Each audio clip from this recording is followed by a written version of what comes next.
E se a monarquia nunca tivesse acabado? O que poderia ter acontecido? E como poderia ser o Brasil nos dias atuais? Bem, antes de começarmos, é importante salientar que esse vídeo será apenas uma interpretação minha de como poderia ter sido o Brasil se ele continuasse sendo uma monarquia. Obviamente você pode ter uma visão diferente, então espero que entendam e, claro, deixe sua interpretação ou crítica da minha nos comentários. Bem, o Império do Brasil acabou em 1889. Quando a República foi proclamada. Dom Pedro II foi obrigado a deixar o país e morreu 2 anos se isso nunca tivesse acontecido. Bem, primeiro, a monarquia já estava muito fragilizada naquele tempo. A população em geral gostava de Dom Pedro II como líder, mas como ele não tinha filhos homens, a sua sucessora seria a princesa Isabel. Naquele tempo, muitas pessoas não gostavam muito da ideia de ter uma mulher como líder do país, pelo menos no Brasil. Além disso, a princesa Isabel era casada com o Conde D, da França. E os brasileiros em geral não gostavam muito dele, e tinha receio que um estrangeiro fosse controlar o país. Sobre a questão da escravidão, esse provavelmente foi um dos maiores erros do Império do Brasil, a demora para abolir a escravidão. Eles deveriam ter feito isso ainda na independência, como Dom Pedro I queria. Porém não fez, pois muitas pessoas de importância não queriam, e isso poderia significar o fim do país como uma união. Ou poderia acontecer como aconteceu nos Estados Unidos, uma guerra civil entre as partes a favor e contra a escravidão. Quando a princesa assinou a Lei Áurea, muitos donos de escravos ficaram furiosos e viraram republicanos de última hora, e ajudou a dar um fim no Império. Bem, mas e se isso não tivesse acontecido? Novamente. Bem, então Dom Pedro II inevitavelmente iria morrer, e sua filha iria assumir o trono. Em 1899 começa a Guerra do Acre, ou Revolução Acreana. Ela aconteceu pois vários brasileiros do Nordeste começaram a migrar para essa região em busca de borracha. No fim, eles acabaram se revoltando e depois a região passou a pertencer ao Brasil. Isso provavelmente aconteceria, já que essa migração de brasileiros para a região já era antiga. Em 1914, estoura a Primeira Guerra Mundial. E aqui temos algo interessante. Em que lado o Brasil estaria? Bem, ele poderia continuar ajudando os aliados, com suprimentos e até declarando guerra contra a Alemanha por sua parceria com a Inglaterra e a ligação direta com a família na França. Mas talvez o Brasil pudesse ter feito uma espécie de aliança com a Alemanha e a Áustria-Hungria. Tudo isso é possível. Se o Brasil se aliasse com os impérios centrais, poderíamos ter uma grande mudança na história mundial. Aqui temos algo interessante. A princesa Isabel morreu em 1921. Porém, isso poderia ser diferente se ela tivesse se tornado imperatriz. Mas deixando isso de lado, seu sucessor seria Dom Pedro de Alcântara. Porém, ele acabou se apaixonando por uma condessa tcheca. Como ela não era nobre, Isabel não aprovou o casamento e se ele insistisse, perderia direito ao trono. Como ele acreditava que o Brasil nunca voltaria a ser uma monarquia, ele acabou se casando. E o direito ao trono passou para seu irmão Luís de Orleans e Bragança. Por isso temos 2 ramos no Brasil, o de Vassouras, o ramo oficial, já que Dom Pedro de Alcântara renunciou, e o de Petrópolis, que são os descendentes de Dom Pedro de Alcântara. Mas vamos pensar bem. Se o Brasil tivesse continuado sendo uma monarquia, provavelmente Pedro de Alcântara nunca teria conhecido sua esposa, ou não se casaria com uma não nobre. Isso também vale para os outros descendentes. Então, provavelmente, o imperador do Brasil não seria Dom Luís de Orleans e Bragança. Mas para o nosso vídeo, vamos imaginar que isso aconteceu. Pedro de Alcântara renunciaria ao trono para se casar. E quem seria o próximo imperador do Brasil?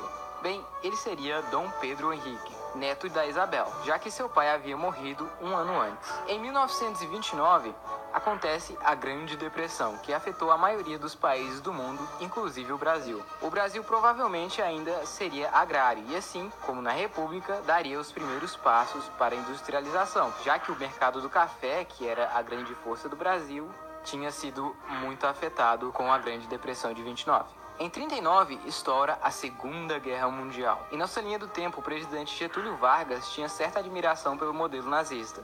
Então os Estados Unidos acabam dando um ultimato no Brasil, para que ele entre na guerra contra a Alemanha. No Brasil Império, o Brasil provavelmente ficaria neutro ou entraria mais cedo e forte na guerra. Após o fim da Segunda Guerra, o mundo estaria dividido em 2. O mundo capitalista e o mundo comunista. A América do Sul em geral era um ótimo alvo para os dois, já que apesar de capitalista, o continente não era totalmente decidido. Mas isso não seria grande problema para o governo imperial. Geralmente os governos monarcas são bem conservadores e não iriam cogitar a hipótese de um socialismo, até porque isso significaria o fim da monarquia. Porém, o grande problema seria as revoltas internas. Províncias que talvez gostassem mais dessa ideia poderiam tentar se separar para tentar a forma de governo, e eles seriam apoiados pela União Soviética. Isso poderia ser um grande problema para o Brasil, mas nada incontrolável. Nesse tempo, se o Brasil fosse firme na decisão do capitalismo desde o início, ele teria dado um grande salto em relação ao nosso Brasil, pois tudo continuaria nos conformes.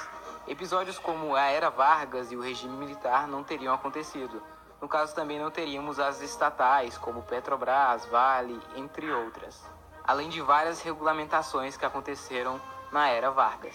Em 1981, Dom Pedro Henrique morre, e quem assumiria seria seu filho, Luís Gastão de Orleans e Bragança. Nos anos 2000, o Brasil provavelmente passaria por um grande crescimento econômico, que seria pausado pela crise de 2008, chegando aos tempos atuais. Em geral, muitas coisas seriam diferentes no nosso dia a dia. Talvez teríamos menos autoestradas, porém mais ferrovias. As ferrovias, apesar de serem mais lentas, são bem mais baratas, o que reduziria o custo de praticamente tudo. Ao longo desses anos, os monarcas ficariam cada vez com menos poder, e a monarquia iria ser bem parecida com a da Inglaterra, mas talvez com grandes diferenças.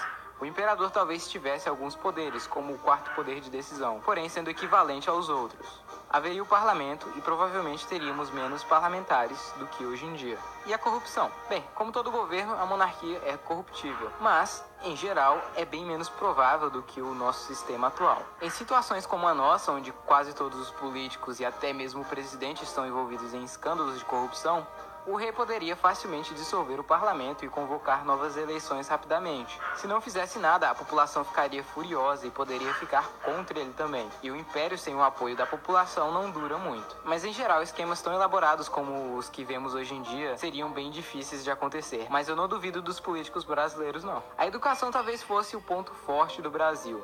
A família real prezava muito sobre ela. Só de termos uma melhor educação do Brasil desde o início, o Brasil já poderia ser um lugar bem diferente nos dias atuais. E a capital? Continuaria sendo o Rio de Janeiro? Talvez. O plano de construir a capital no centro do país já era antigo, desde a independência. Então sim, talvez a capital seria mudada, mas ela seria bastante diferente da Brasília que conhecemos hoje. Ela provavelmente seguiria uma arquitetura mais clássica e elegante, muito focada no catolicismo, ao contrário da nossa Brasília. A religião oficial seria católica, mas outras religiões seriam permitidas, assim como é em outras monarquias da Europa, por exemplo. Algumas pessoas dizem que não haveria favelas, porém está aí algo difícil de dizer, pois sim, no Império não tinha favelas, pois em geral elas surgiram com os escravos que depois de libertos não tinham para onde ir.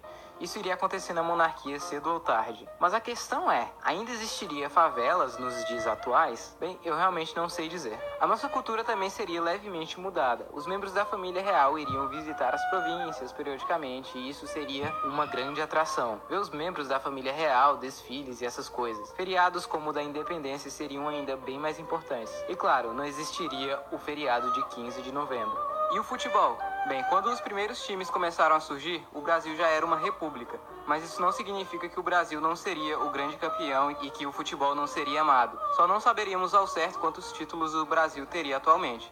Mas acho que ele continuaria sendo um dos principais. Sobre o Brasil ser desenvolvido ou não, é difícil dizer. No tempo da monarquia, a inflação era baixíssima e estável durante muito tempo. A moeda era forte, porém o PIB per capita era baixo. Novamente, a escravidão está ligada a isso. Se o Brasil conseguisse manter esses números da inflação e conseguisse se industrializar mais rápido, tivesse menos burocracia e menos intervenção, o Brasil poderia ser desenvolvido hoje em dia. Mas sendo bem cético, eu poderia dizer que ele não seria desenvolvido ainda, mas estaria em uma boa situação, bem melhor que a atual. E provavelmente seria o melhor país da América Latina para se viver, com o melhor IDH, PIB per capita, qualidade de vida e segurança. Bem pessoal, então é isso, espero que vocês tenham gostado.